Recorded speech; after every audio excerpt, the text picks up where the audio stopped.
So I think the first thing that's worthwhile showing you is just basically how I use Goodx, and run through the basic workflow to give you an idea. There's obviously lots of details we can discuss, but I'm going to start. This isn't a real patient. This is Miles Stewart. It's a fake patient, but essentially we're going to just look through my workflow. So this is the diary. I see he's arrived. Normally what happens is the diary status gets changed to investigations. What that does is it sends his details through to the work list, to Harmony, and then to all the machines. And at the machines, his details are then pre-captured so that one is able to do the investigations, and those are all pulled through to Harmony. If you don't know what Harmony is, I will explain what that is in a second. Essentially what I do is I go from here, I go to the clinical history page, and the clinical history is laid out like this. There's a few modes. So this is the story mode. This is the normal mode, and you can see we've color coded these to different things. So I've got eye examinations, script, sick notes in this color. There's another eye examination. There's an intravitreal injection. There the patient had surgery. There's the script that was done probably for the surgery. Another eye examination and intravitreal injections. And so you can view it in this way. If I want to see more details on the surgery, I can have a look at that. I can see that this is the procedure, the anesthetic, what lens was put in, and there's a sketch as well for if needed. And then I can have a look for this eye examination. I can see his history. These are his visual acuity, his pressures, how the pressures were measured, anterior segment, posterior segment, assessment, and plan. So I can view each of these individually. I can have a look at the sick note if I want to, like that. And from here, I can also email the sick note out directly or download the sick note, and I can email the sick note directly to the patient. It automatically puts his email address in there. And then you can see the sick note here is attached. So there's the sick note, which I can email off. And obviously you can preset certain emails. So if you're wanting to specifically have a sick note, you can have a pre-made email so that that email goes out to him. But that's kind of more about the core functionality, not about the Eval form itself. So I would typically start on the screen. Normally I'm in story mode. Story mode is different in that it opens up, it expands all those things. So the colors still are there, but it expands all the sections. So you can see it more like you're rolling through the folder. You can see here's today, there's today's date, and I can see his history. I can see what his visual acuity is today, what his pressures are, his autorefraction K readings, and what special investigations have already been performed. If I scroll down, I can see the previous examination, the previous findings, etc., etc. Normally, normal findings are normally in black. Anything that is either a positive, a relevant negative finding, or a relevant positive finding is normally captured in red, so your eye can quickly find out what you were documenting on that patient. Here's intravitreal injection. You can see the left eye had Avastin, how that was done. Here surgery was done on the right side. You can see a phaco was done and what lens was done, and etc. That's the script that was done on the same day. And then another examination. So let's get back to today. So this is normally done by the ophthalmic assistants. This is normally how the patient gets to me. They normally have a complaint, although there hasn't been a complaint put in here yet. And the basic eye vitals are in. To edit this, one just goes to the clinical case. You can see today an eye examination has been opened. And this is basically how it's documented. So this history section you can see is the same history, but you can obviously add to it. The nice thing about the history section is that it adds on, it automatically copies forward from the previous history. So as you add on over time, this will grow bigger, but you'll always have the history right in front of you. And then the eye vitals. So this is obviously the patient's complaint today, what the VA is, the pressures, etc. And there's ways of selecting how you did it. Did you do it with a Goldman? Did you do it with a Tonerite? Did you do it with an eye care? How the pressure was measured, and the IOP is put in there. So each of these sections they accordion open and closed. You can see if you just click on them, it opens up that sections to expand it. You have the ability to mark all these as normal. So for example, here you've got the anterior segment. I can mark them all as normal with one click, and it opens them all up. It tells them all normal. You can see the anterior chambers marked as formed and quiet. You can see the cornea is clear, etc. And then if you mark all as normal, but the patient has a pterygium, for example, you can open up that up and you can select pterygium, and if you want to grade it, you can. And then maybe the patient also has a pseudophakic on the side. I'm just going to click pseudophakia, which is over there, and he has, let's say he's got an artisan that leans that side, and on the side he's pseudophakic and he's got a PCIOL on that side. And then I can close the anterior segment section if I want, and I can open up the posterior segment, and maybe I just want to comment on his macula and say that he has, maybe he's got quiescent PDR now, or he's got cystoid macular edema, or there's laser scars and he has adequate laser, or there's space for fill-in. And then there's diagrams that you can document. You can open up the diagram, and I'm just zoomed in so that you guys can see clearly for the demonstration purposes. And then you can choose colors, and you can draw whatever you want in here. Maybe he's got some NVE, MVD, some NVE over there. Often I document fibrovascular complexes as green. Maybe he's got some green here. Maybe there's a big detachment and you want to mark off there's a detachment over here, etc. And then obviously that saves the diagram there.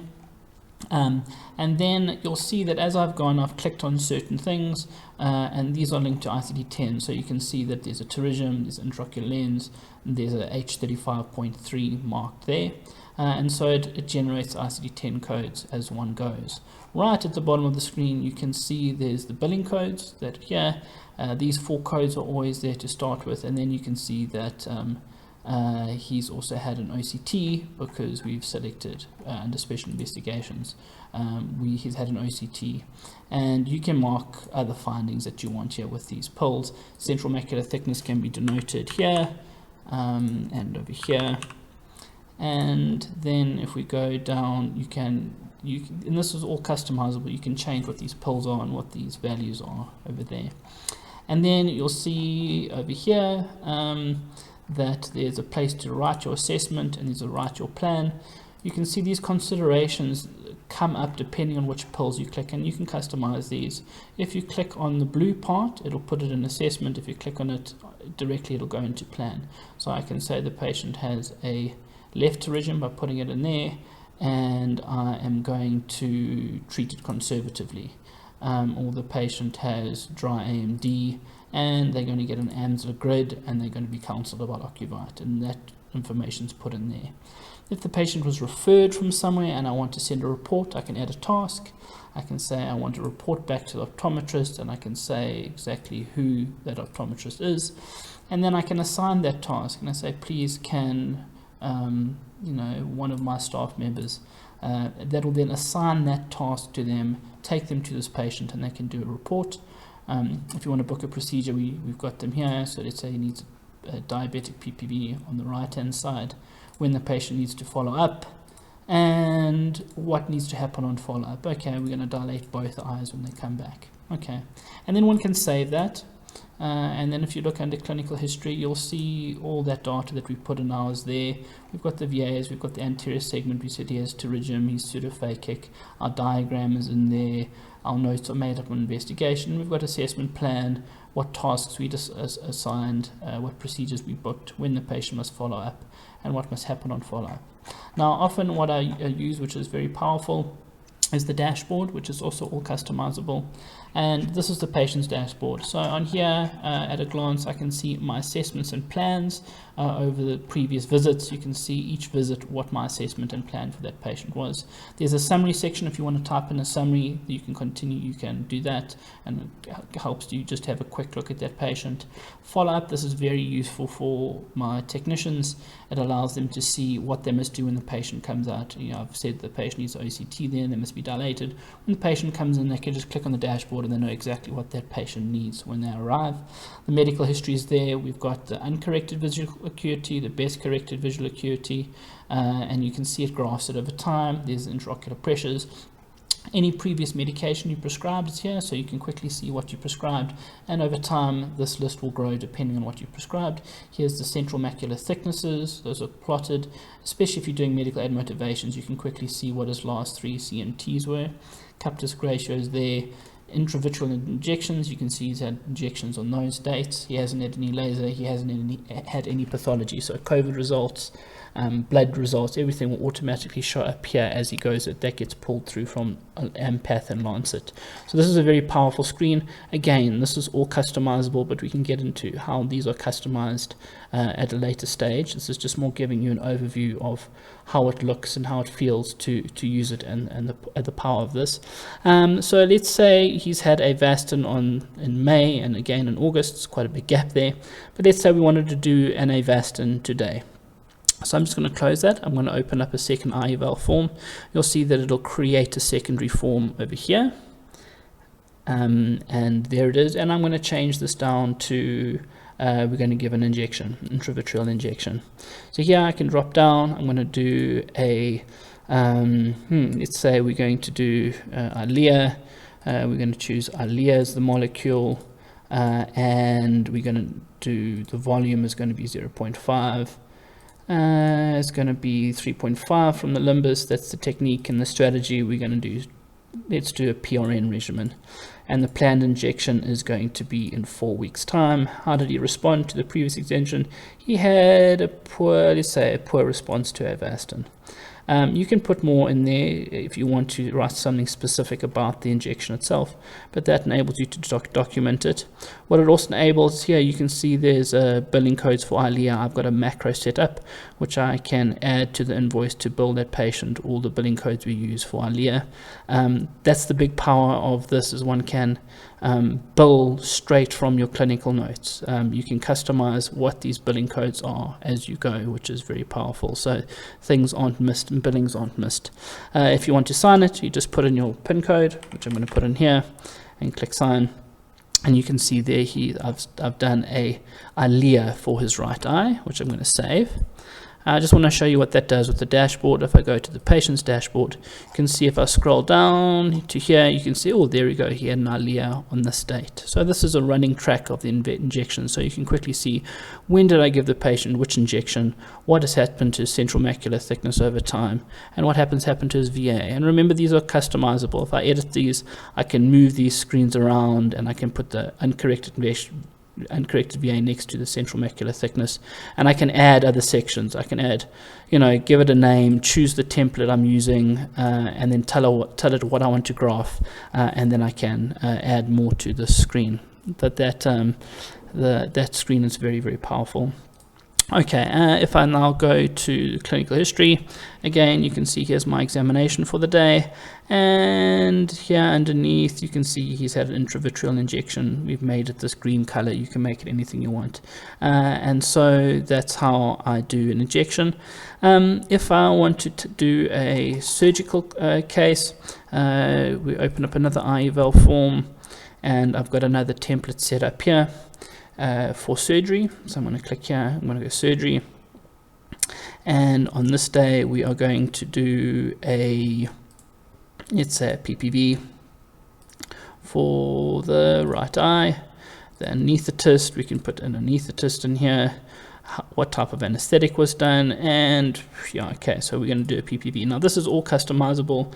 You can have the reason for surgery, you can have ports findings, adjuncts used, a triamcinolone, or whatever you want, and these you can add more fields or less fields. You can change the diagram and how you want to document that there. You can add custom images if you want, and obviously if you do a phaco PPV, you can just add the phaco in as well, and then you've got those details in there. At the end of the procedure, you can just sign it, and then you'll see, let's just go back to clinical history.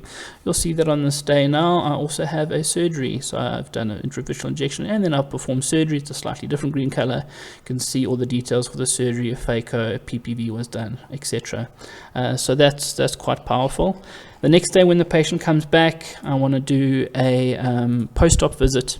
I don't potentially necessarily want to go through all the details, so I'm going to do a post-op visit, and I obviously want my eye vitals, I want my VA, my pressures, etc. Just to show you that those are pulled in from a machine. So these values, the VAs, the auto-refraction, etc., are pulled in from a machine. There's a button here for the machine that you can press, and then these are values that are pulled in from an auto-refractor. If I select that one and click OK, you'll see it pulls the VAs. There's an uncorrected VA. They didn't do BCVA today. The pressures, we obviously have to enter those manually. You can either click on the plus and just click like that, or you can just type in the values there. You can see the auto-refraction and K values were pulled in. And then I'm doing a post-op cataract, and I just wanted to say the lens is well positioned, the wounds are sealed, maybe there's some corneal edema, there's no signs of endophthalmitis, these are pre-selected already. And then I've got other post-op PPV to regimen, and you can add as many as you want down here. There's fully customizable, and you can choose if you want to have the 3021, which is part of this form, which obviously automatically bills the post-op appointment, but you can add other billing codes here, and if you click on any of these buttons you can add custom billing codes and ICD-10s to these as well.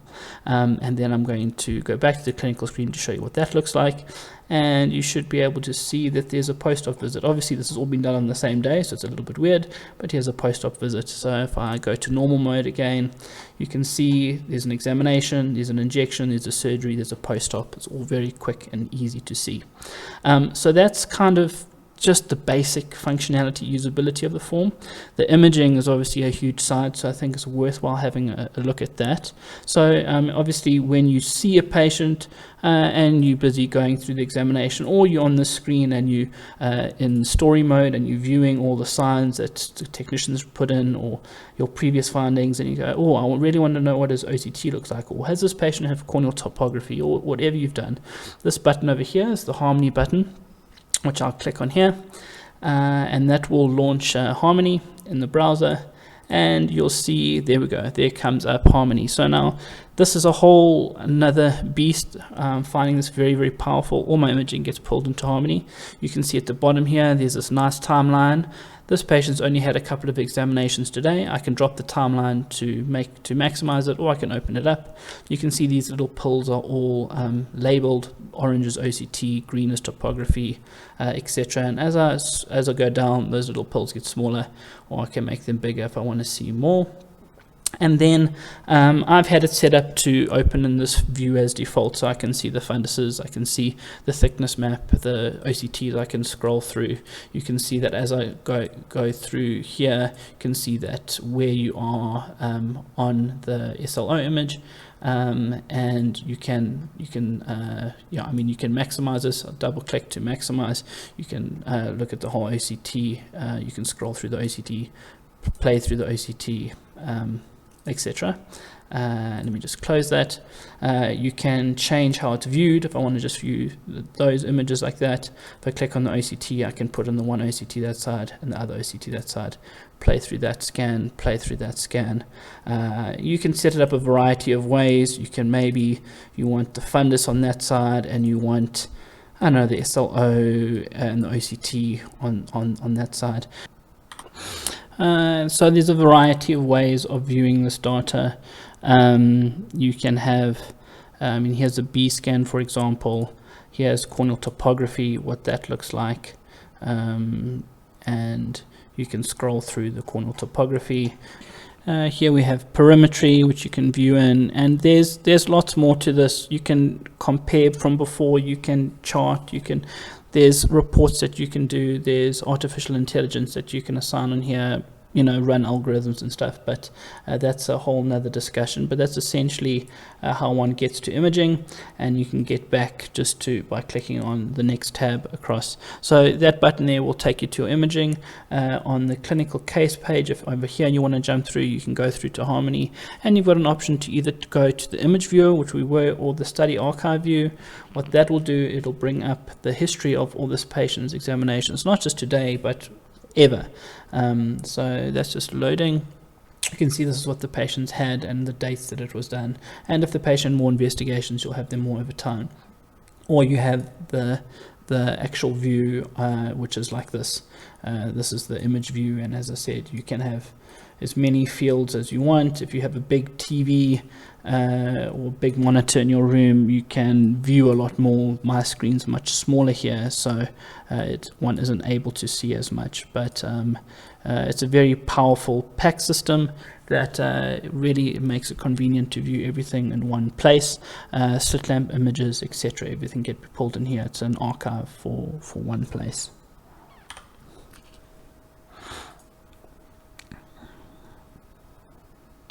Okay, so that's a very quick overview of how I'm using it as electronic records, and have image integration, and how one is able to do your billing, which you can just add to invoice with the ICD-10 codes you assigned through to the invoice. You'll see if I just click add to invoice here, you'll see on the invoice it will have those codes, and it has all the ICD-10 codes, and it's as easy as posting or post and switching if the medical aid is being verified.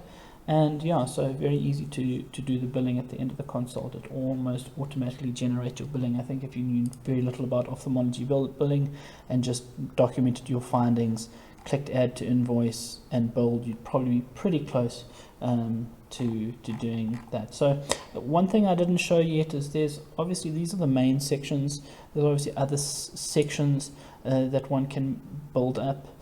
For example, I've made one for indirect fundoscopy. You may not do that every time, and you can open that up in your system selector, and then you can document signs that are more common on indirect fundoscopy. You can then, or you can remove that section, which I've removed. Another option, another thing here I've got is retinoscopy. So if you've done a retinoscopy, you can open it up like this. You can say you used atropine, how did you dilate the patient, whether you used a power or axis cross to do it. You can say the power at axis 1 was, let's say, 2 at axis 90, and the power at axis 2 was plus 4, and this was, let's say, minus 2, and it will then calculate your prescription based on what you've put here.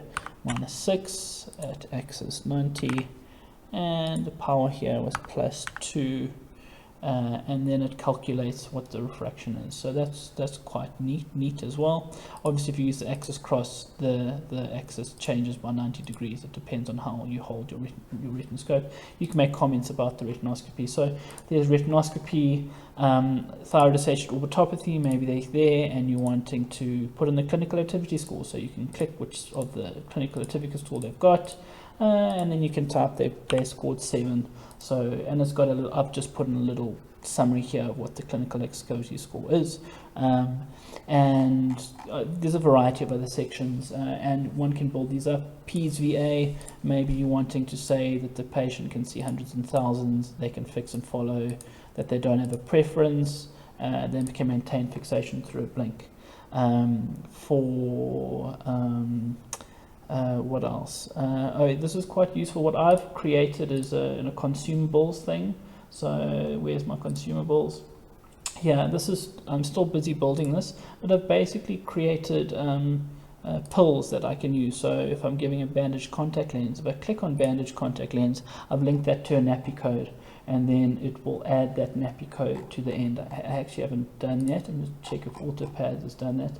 I haven't put those nappy codes in, but one can add these billing codes to pills, and then they can add that to your billing as you go as well. So you can put your consumables on as well. So that's also another section. Gonioscopy, maybe you've done that. You're wanting to say that it's heavily pigmented, or there's neovascularization or angle recessions, and we can add other pills here, and you can document the findings and do little drawings in the angle or whatever you want, or you want to just say, or you can write 2, 3, 1 if you want to say, you know, what the scoring is. But this, the nice thing is that all this is customizable. You can add as much or as little as you want. Optic nerve function, if you specifically want to say what the color vision is, and you want to say the Ishihara was 16 out of 16, or you want to make a comment on the Ishihara that they've got whatever color deficiency they have. If you do Farnsworth Mansell, and you can add other things there. Confrontational fields, you can comment there. Contrast, you can say you did a Petty Robson or whatever you use to do contrast and put those values in there. So you can build up the form as you go. There's orbital section, and all these kind of I've created over time, but you can create more sections, add more pills, customize it, make it how you want. And there's probably better that I do a different video on how you customize these forms to make them look and feel how you want. So if you don't like what's in what's under anterior segment and you want to remove the tier form, for example, that you can do that. If you don't like these pills, or you don't like these text sections, or you don't want note section, you can remove them and put other bits and pieces in here, so it documents the way that works with your workflow. And then, what it would be really nice, obviously, if we share templates to allow people who've created nice sections to share between ophthalmologists, so we can all improve our templates and improve our workflows together. So one of the last things I just wanted to show you also was the history section. So I'm just going to open up. So I'm just going to show you, for example, what this section looks like. Let's just make a few different signs here. Let's open the cornea and say there's thinning, say there's scarring, there's an ulcer. You can say the area of the ulcer, and let's say the iris has iris nodules and they are Couper nodules. So we've made documented a whole lot of signs. And then if the patient then comes back another time, let's actually go back to that. I want to just also do a drawing just so you can see the drawing also will change. So let's say here I've drawn that there's some NVI here, and maybe let's make a PI, let's just make this a bit bigger, and there's a PI over there, for example. You can see that drawing there. Okay, so I'm just going to click save. And then I'm going to open up a new Eval form. Next, say this is the next time the patient comes back. Just open up a new one. Okay, so here the patient comes back. You can see the history obviously always stays the same. You can add to that, it always copies forward. Now when I get to anterior segment, I have the option of clicking normal and going on as I normally do, but there's this history section. I can see there was on this date there was some examination findings that I put in. I'm going to select those and click OK. Click OK, and then you'll see that the findings from the previous examination are copied forward. So from a previous examination, if you examine the patient before, you can choose the date that you want to copy those findings forward, and then you'll see that our diagram that we did from before is still there. All our findings are the same, and we can just change that. So that's also quite powerful, that you can either reset or clear it. So I'm going to clear it like that. And it's all clear, or I can say, no, on that date the examination findings are pretty much the same. Maybe I'm going to just clear this image, and if I want to do that, I can clear that image and then restart doing the drawings if I wanted to. Let me just, I didn't save there, but yeah, so the ability to carry historical data across from a previous examination is also a time saver between exams. So yeah, so that's the basics of it. I'm going to try and do a section more on the billing codes, on customizing. There's a lot more to it than that. I mean, one could do a whole section on just how Harmony works and Harmony imaging, but it's very powerful that it's integrated with the billing software. It makes it very, very streamlined. Hope that was helpful.